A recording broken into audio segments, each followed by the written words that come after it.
Safe place for salespeople to network and share ideas with their peers. So my name is Alex Abbott. I'm your host today. I'm the founder of Sapiro and also the creator of the Conversation Operating System. And I am incredibly excited to be joined by Mike Adams.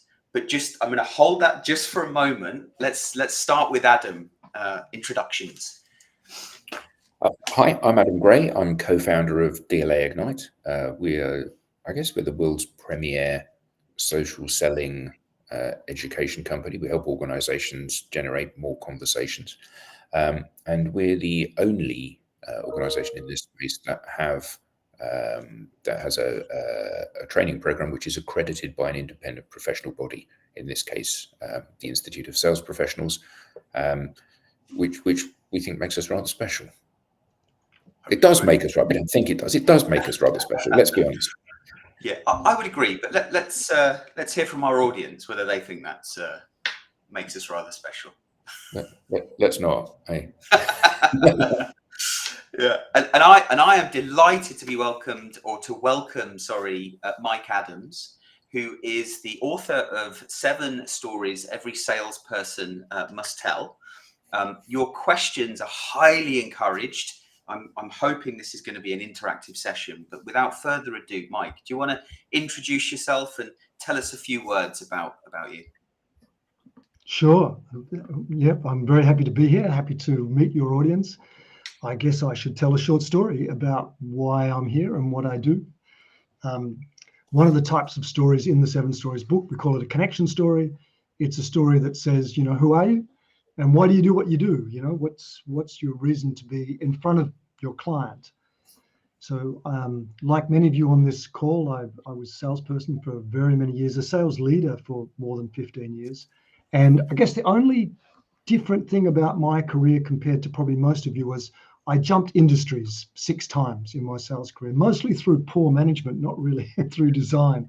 But in that experience of getting into a new industry, not knowing any of the terminology of the industry or, who my clients were or what I was selling, but having to sell in a short period of time, I kind of hit on stories as a way to quickly get myself up to speed, to be able to tell a story to a client, to find out what the stories were that I needed to hear. And I did that in large corporations, and I did it all over the world. I lived in 9 different countries around the world, including places like Russia, China, Norway, UK, US, Malaysia, Australia.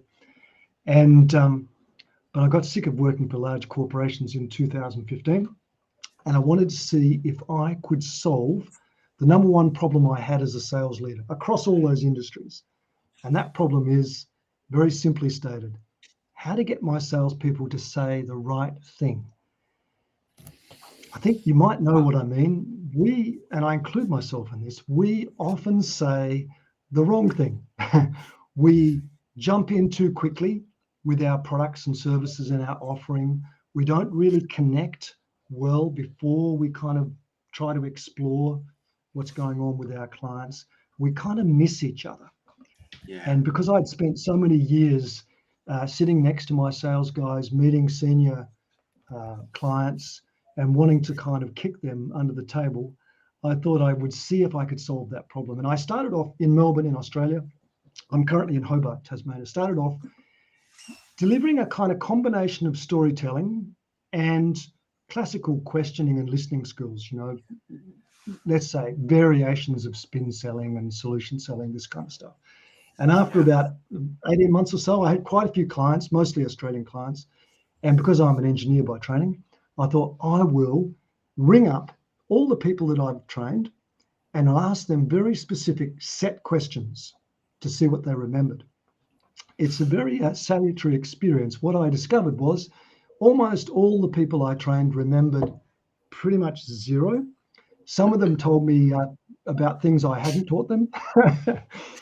But a lot of them retold pretty accurately some of the stories that I'd told. They just remembered the stories. And that was an aha moment for me. That was when I realized that if you want to teach salespeople anything at all, it had better be in stories because they're not remembering everything.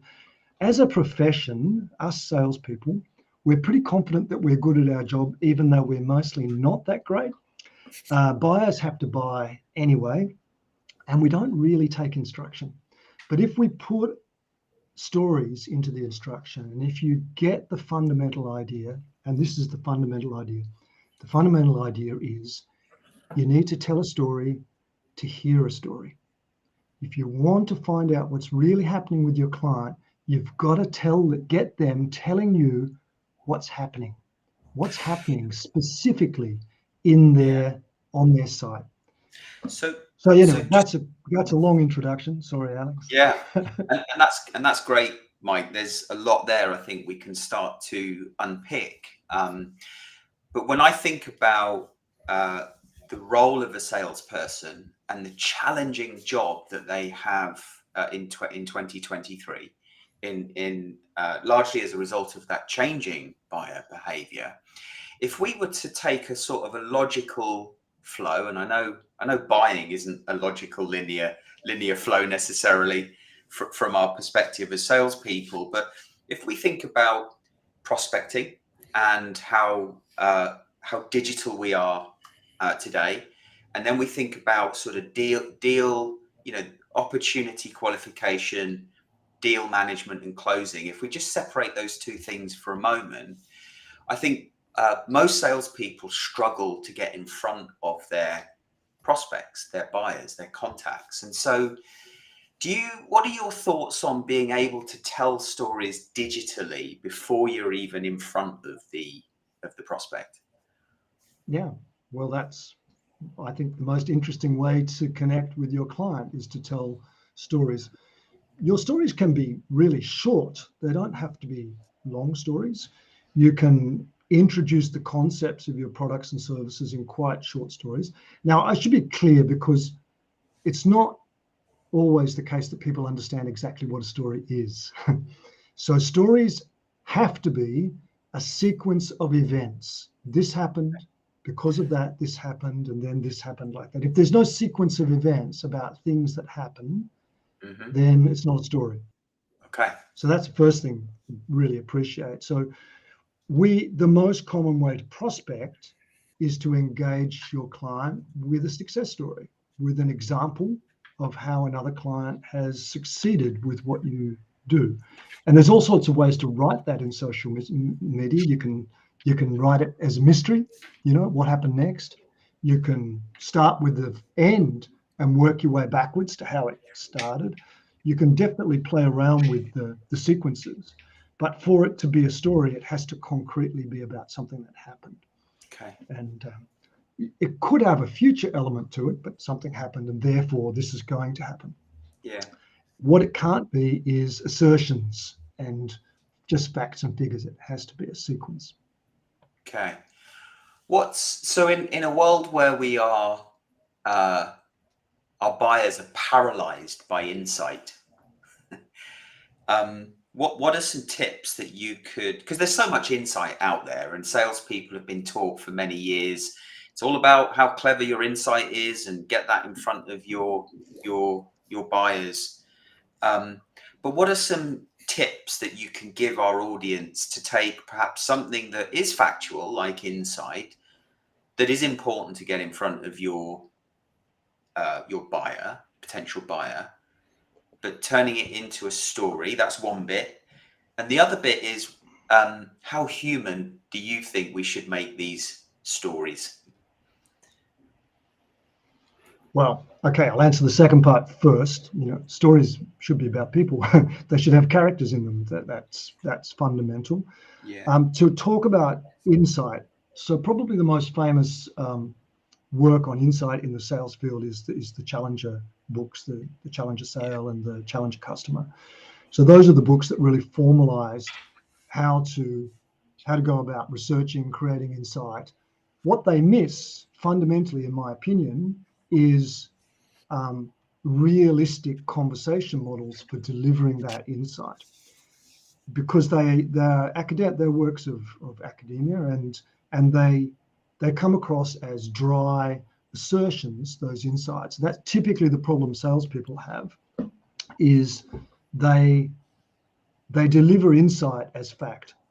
as assertion. And they miss an important part with that. They miss their credibility. What's their credibility to deliver that insight?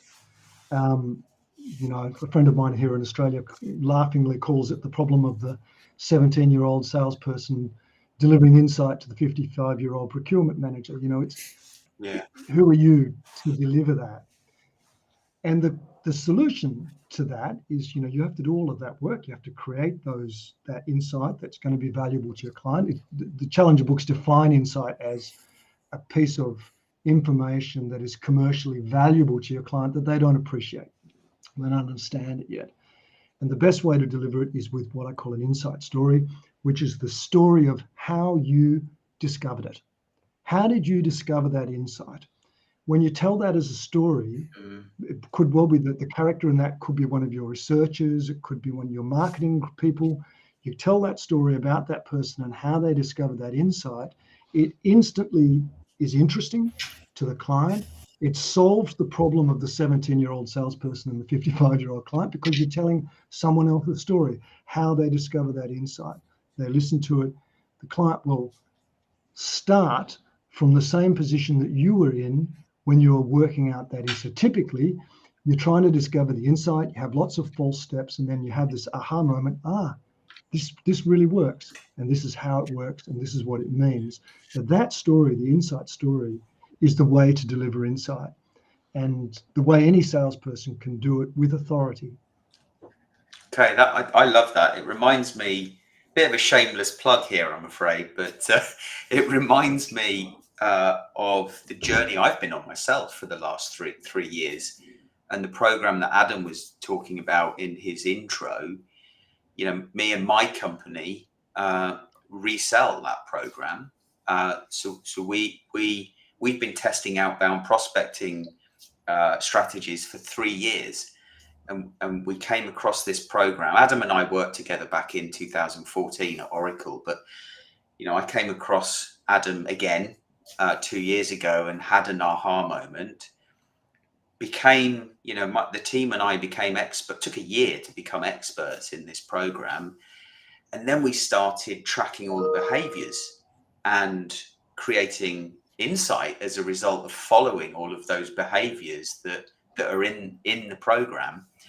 And after 10 months, we've realized that by following these behaviors every day, every week, consistently, we can see more than a 10% call rate with our prospects, which outperforms any other form of cold prospecting. And that in itself is the story, right? It's the journey that we've been on. That's a story. That's exactly a story. That's an insight story. And even, I'm sure it didn't work perfectly. There probably things went wrong and the rest of it. So, you can put that in as well. Yeah.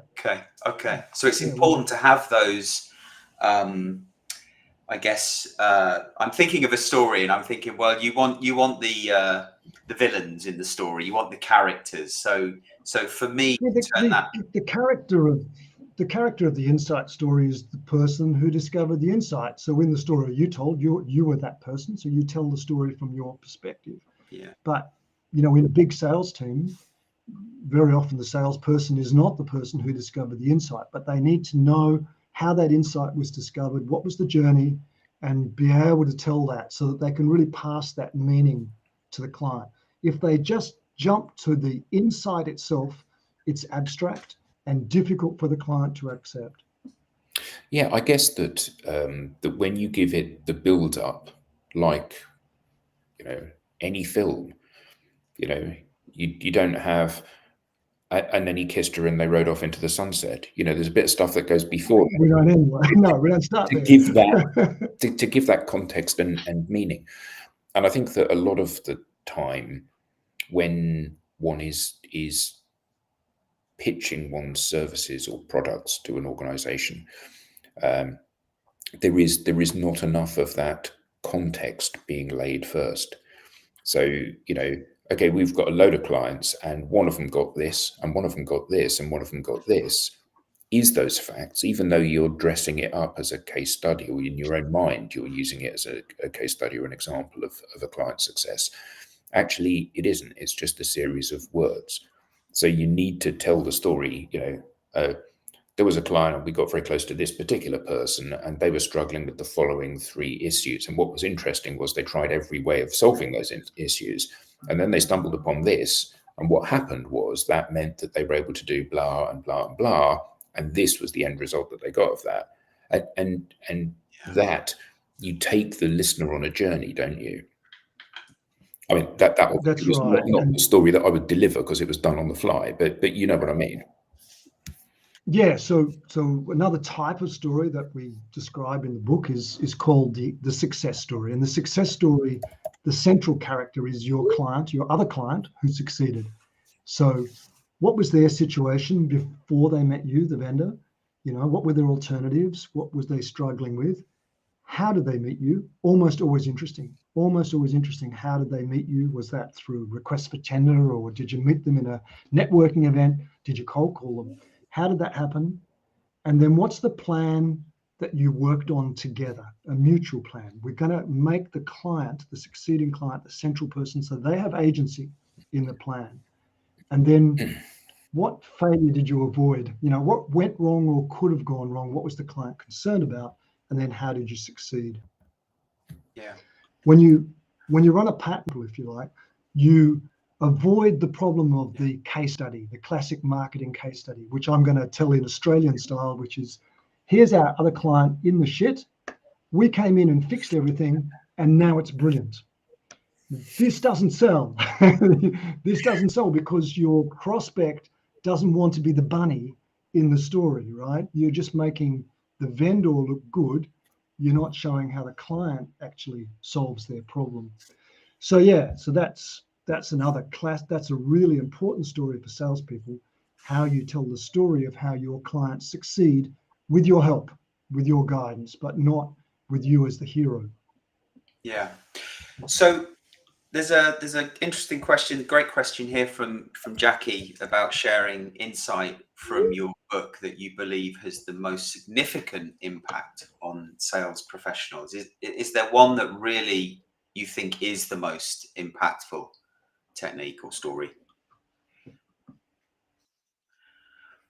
Significant insight that's in the book is what I already just quickly went through right at the beginning. It's the realization. This actually took me some time to realize this. I was already doing a lot of storytelling, but I was thinking of storytelling as an instrument to get what I want. And this is the wrong way to look at storytelling. And it's the wrong way to look at sales as well. Storytelling is a tool, so that it's a tool that allows you to be understood much better. When we don't speak abstractly, when we give examples, which is what stories are, we can be understood. But more importantly for salespeople, it's a tool for you to understand your client, because when you tell a story, the first thing they want to do is tell you one back. And it's that hearing the client story that's the true secret to storytelling. It's the exchange, the realization that you can hear what's really happening when you tell stories. If you assert things and just give facts and figures to your client, they're going to just assert back and you won't understand really what's going on. So it's this that gives you that mutual understanding. They understand you better, you understand them better. That's the insight that I discovered fairly recently. I love that. The power of reciprocation. Adam and I talk about that a lot. Yeah. And it saves a huge amount of problems, because a lot of sales are made with poor understanding, and then you have an implementation that goes badly, things get wrong, it costs a lot of money to fix. So when we get this proper understanding before we sign the contract, then we do much better business. Yeah. And in the world of indecision, right? I'm sure we're all aware of Matt Dixon and the great. I mean, you referenced Challenger already, Mike, but Matt Dixon's and Ted McKenna's recent book, The Jolt Effect, talks about indecision. And when you and I spoke ahead of this call, you said to me that you can tell a story, or you can help salespeople tell a story about how to position the idea of change through the power of stories. And a lot of buyers are fearful of that change, therefore are paralyzed by indecision. What can you tell us a bit more about that? Yeah, so we kind of split our training program up into 3 parts. The first part is connecting and building trust. So who are you? Who is your company? Who is the client? Sharing stories around who you are and why you're there. The middle part is what we've already spoken about, really, which is positioning change via insights, via examples of success. We have other types of stories as well. And the third part is getting the decision. How do we might well have a client that understands that change is possible, understands maybe that they should change, but that doesn't mean they're going to change. So getting the decision in most sales situations, if you're selling anything substantial at all, beyond a few tens of thousands of dollars, maybe, there's going to be stakeholders involved. That decision process is complex, and stories can make a huge difference, because your stories can go into a client organization and influence it even where you're not. They can influence people even when you're not there. 2 types of stories that make a big difference there are influence stories. Influence story is the story that counters an objection. We call them anti-stories, actually. The client has a wrong idea or a wrong belief. And maybe I'll give you a quick example. Yeah, please. To come from one of our training programs, in fact. So one of my students, who was a sales training manager from a large IT services company, he was in the process of practicing his own influence story. And he said, Mike, I'm going to do an influence story for my boss who doesn't think we need storytelling in our sales training program. So I thought, well, yeah, go for it. That'll be a good one. And this is the story that he told. He based in Houston. His name's Diego, and he was telling a story for his boss, Damien. He said, Damien, I acknowledge that our sales training program is really good. We've developed it over decades. We like it. And on top of that, it's pretty complete, and we don't have space or money to easily put something new in. But, being happy with what you have reminds me of my wife. We like to go mountain bike riding. We go to the hill country north of Houston. And I've been on it, my wife, for ages to upgrade her bike. And she would say, no, I'm not changing. It's part of my personality. I love my bike. But last week, we were out riding and her bike broke. The frame broke. And I said, okay, I'll push your bike. You take my bike. And when I got back to the car, she said, oh, my gosh, your bike is so much better than my bike. I can't believe I've been riding this old thing all these years. And then we reframe that with, so you see, you can be perfectly happy with what you have, but it doesn't mean there's not something better out there, like storytelling. And not only do I love that story told by one of my students, it led to business with that company. We've been training their global account directors since then. So the story worked on Damien. So how? But it's a nice way to use. So yeah. Yeah. So I'm a salesperson. What you're telling me it's makes so much sense. How do I create my stories for each of those moments that could happen? Yeah. More than that, though, how do salespeople learn to be pragmatic about whether the story they're telling, the story that I'm hearing, is the story that they're telling? Because one of the things that we have seen, and I'm going to tell you a story now, one of the things that we've seen many times when we work with clients is that the salesperson obviously has their own agenda and they're quite eager for that agenda to happen. And they're unable to put themselves in the shoes of the recipient. So one of them, here's a true example. The salesperson at the client that we were working with was trying to grow their network and stimulate more conversations within a large retailer. And they were sending connection requests on LinkedIn that said something along the lines of, hi, Mike, I'm your account manager. I'd like to connect to more people in your company because I want to grow my network in your company. And this person couldn't understand why they were getting such a low connection rate. And obviously, as an outsider, you read that and you go, yeah, because what you've said is, hi, I'm the account manager for your company. I'd like to sell more things to your company. Can I connect to you so I can sell some things to you, please? And the person said, yeah, but that's not what I said. No, but that is what they heard, which is why you're getting such a low strike rate. So how do salespeople be pragmatic about saying, here's the story I'm going to tell. It isn't working. So rather than blindly continuing with that, how do I refine that so that they pick up what I want them to from it? In less than a minute, Mike. Yeah, well, I would say that person wasn't putting a story out there. Look, it takes time. It helps a lot if the team are working together with stories and sharing stories backwards and forwards, because you need to hear good salespeople using stories in order to become a master at it, right? So that would be, the kind of thing that you would take into a sales meeting and discuss, and that's not going to connect. That's not of interest to your client at all. How do you swap that around to be of interest to them? So yeah, good question. So we're coming to the end now. We are trying to keep these shorter and sweeter for our audience. So Mike, where can people find you? And if they've enjoyed the conversation, how can they learn more about storytelling? Well, they just hit Google with Mike Adams Storytelling. They'll find my book and YouTube channel and Anecdote. We have a sales program that runs from Anecdotes, from the world's largest business storytelling companies. So yes, easy to find. Yeah. Brilliant. And yeah, delighted to also field any questions on LinkedIn if people have got questions on things like to know more. And if there's one thing that you can challenge our audience to do to be better storytellers, what would it be? Well, just think about your next meeting and just say to yourself, what story could I tell that would be of interest to this client? What would they like to know about? How could I put that in a story form? It might be an example of another client that succeeded. It could even be an example of important values for them, like sustainability or something like that. You could tell a story from your company about that. But just have a think about it and just have a go at telling one story and see what the effect is, see what you get back. You're likely to get a story back from your client. Fantastic. Thank you, Mike. Thank you, Adam.